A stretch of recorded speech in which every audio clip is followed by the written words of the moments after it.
तो चलिए आगे बढ़ते हैं हमारे आज के दिन के इस चौथे वीडियो की तरफ। इसके पहले भी 3 वीडियो आज के दिन हम पब्लिश कर चुके हैं। वो तीनों वीडियो अगर अब तक आपने नहीं देखे तो आप चाहिए तो हमारे चैनल के वीडियो सेक्शन में जाकर उन तीनों वीडियोस को देख सकते हो। और हमारा सेकंड चैनल भी सब्सक्राइब करना मत भूलना। सेकंड चैनल के ऊपर भी आज हमने 3 वीडियो पब्लिश कर दिए हैं। सेकंड चैनल का लिंक इस वीडियो के डिस्क्रिप्शन में आपको मिल जाएगा। तो देखिए यहाँ पर 5 अलग अलग जो कंपनीज़ है, जो स्टॉक्स है, उनके बारे में एक बहुत ही बड़ी अपडेट, बहुत ही बड़ी खबर निकल कर आ रही है। उसको एकदम इजी और शॉर्ट वे में मैं आपके सामने प्रेजेंट करने वाला हूँ। पहला खबर है यूनियन बैंक ऑफ इंडिया इस पर्टिकुलर स्टॉक के बारे में। जो यूबीएस करके जो ब्रोकरेज है, उन्होंने इस स्टॉक के ऊपर अपना जो रेटिंग है न्यूट्रल रखा है और टारगेट प्राइस जो है 195 का है। ठीक है, टारगेट वगैरह ये तो अलग बात है, लेकिन जो कमेंट्री है वो बहुत ज़रूरी होती है उसको समझना।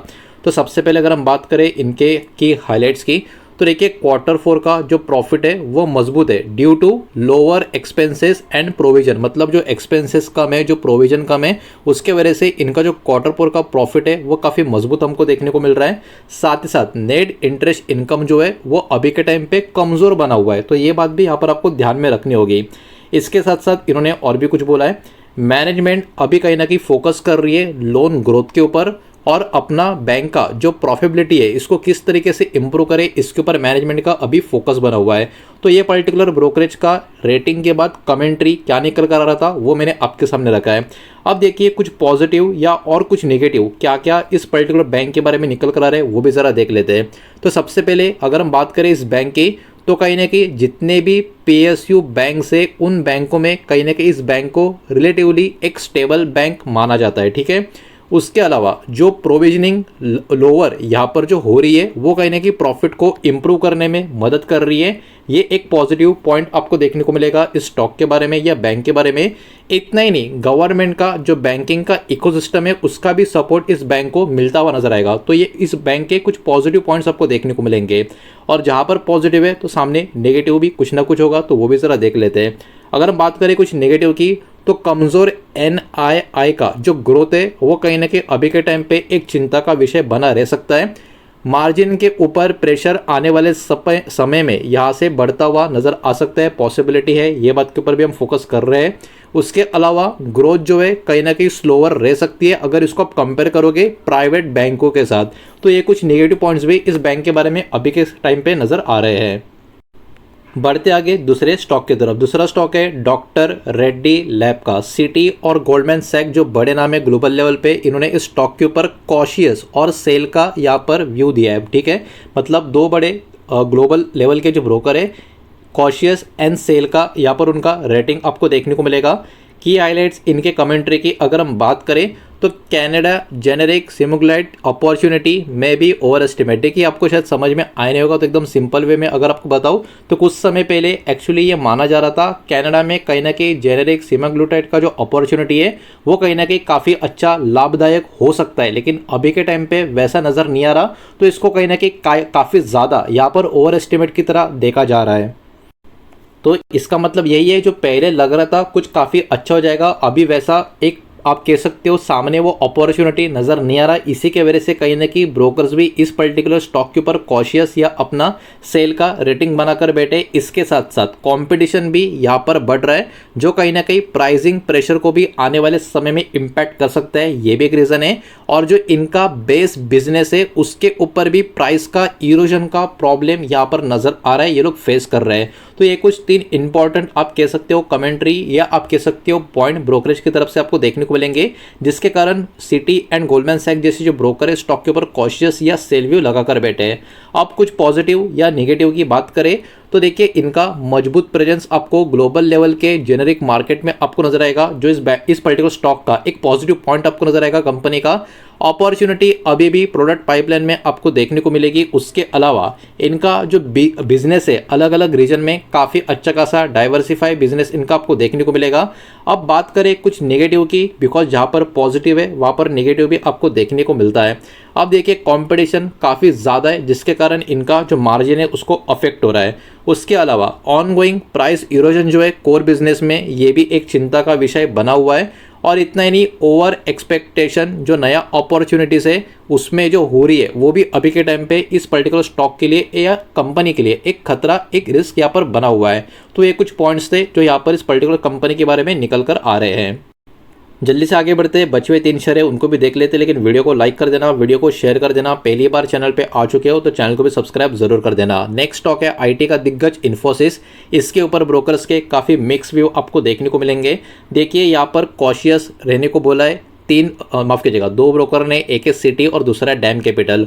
होल्ड का रेटिंग जेफरीज की तरफ से और पॉजिटिव व्यू यहाँ पर Nomura, HSBC, Motilal Oswal financial services की तरफ से आपको नजर आएगा। मतलब एक्चुअली इन्फोसिस स्टॉक के ऊपर ब्रोकर्स कैटेगरी के पूरे मिक्स्ड व्यू आपको देखने को मिलेंगे। अब यहाँ पर प्रॉब्लम क्या निकल कर आ रही है या इनका एक्चुअली अलग अलग जो आप कह सकते हो पॉइंट्स क्या है। लॉन्ग टर्म का जो आउटलुक है अभी भी इंटैक्ट बना हुआ है, लॉन्ग टर्म का याद रखना, ठीक है। नियर टर्म का जो ग्रोथ है कहीं ना कहीं मॉडरेटेड रह सकता है, ये वाला कमेंट्री है। फाइनेंशियल ईयर 2027 का जो गाइडेंस है वीकर देन एक्सपेक्टेड, मतलब जितना एक्सपेक्ट किया जा रहा था उससे भी कमजोर निकल कर आ सकता है। तो ये कुछ नेगेटिव पॉइंट्स कहीं ना कहीं यहाँ पर हमको नजर आ रहे हैं इनके कमेंट्री में ही। अब इसमें पॉजिटिव की बात करें तो इनका डील का पाइपलाइन काफ़ी मजबूत है, ये तो होना ही है, बिकॉज ये एक बहुत ही बड़ा ब्रांड वैल्यू वाला स्टॉक आपको नजर आएगा। कंपनी का ब्रांड काफ़ी बड़ा है इंटरनेशनल लेवल पर भी। ग्रोथ अपॉर्चुनिटी एआई और डिजिटल सर्विस में नजर आ रही है, जो कहीं ना कहीं स्टॉक के लिए पॉजिटिव बात है, कंपनी के लिए पॉजिटिव है। इनको सपोर्ट भी बीएफएसआई सेक्टर का जो डिमांड है उसके वजह से मिल रहा है, तो ये कुछ पॉजिटिव पॉइंट है। अब नेगेटिव की बात करें, शॉर्ट टर्म में जो ग्रोथ का स्लो डाउन है वो कहीं ना कहीं थोड़ा प्रॉब्लम क्रिएट कर सकता है। ओवरऑल आईटी सेक्टर में ही डिमांड का अनसर्टेनिटी बना हुआ है, वो भी एक प्रॉब्लम क्रिएटर है। और जो कमजोर गाइडेंस है वो भी कहीं ना कहीं सेंटीमेंट्स को इंपैक्ट करता हुआ नजर आ सकता है। तो ये कुछ आपको पॉइंट्स देखने को मिलेंगे इन्फोसिस के बारे में। नेक्स्ट है एलटीआई माइंडट्री, इस कंपनी के बारे में। अब देखिए इसके ऊपर पॉजिटिव आपको देखने को मिलेगा नोमुरा की तरफ से, सीएलएसए की तरफ से और एचएसबीसी की तरफ से। तो यहाँ पर जो ब्रोकर से कहीं ना कहीं स्टॉक के ऊपर पॉजिटिव बने हुए हैं। अब इसके पीछे के कुछ इंपॉर्टेंट पॉइंट की हाईलाइट्स की बात करें, नया सीईओ का जो स्ट्रैटेजी है फोकस में बना रहेगा। स्ट्रॉन्ग ऑर्डर बुक का विजिबिलिटी इस कंपनी का यहाँ पर नजर आ रहा है।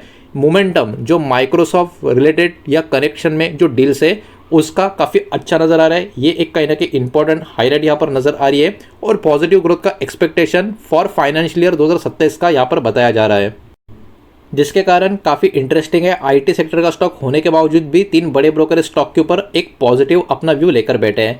अब कुछ पॉजिटिव पॉइंट्स की बात करें, मजबूत growth potential mid cap IT space में इस कंपनी में नजर आ रहा है। Good deal wins and partnership, मतलब यहाँ पर डील्स ये इनको अच्छे खासे मिल रही है, पार्टनरशिप इनकी काफ़ी बढ़िया हो रही है, ये एक पॉजिटिव पॉइंट है। और इनका जो एग्जीक्यूशन स्ट्रैटेजी है उसमें भी काफ़ी बढ़िया इंप्रूवमेंट देखने को मिल रहा है, ये भी एक आप कह सकते हो पॉजिटिव पॉइंट नजर आएगा।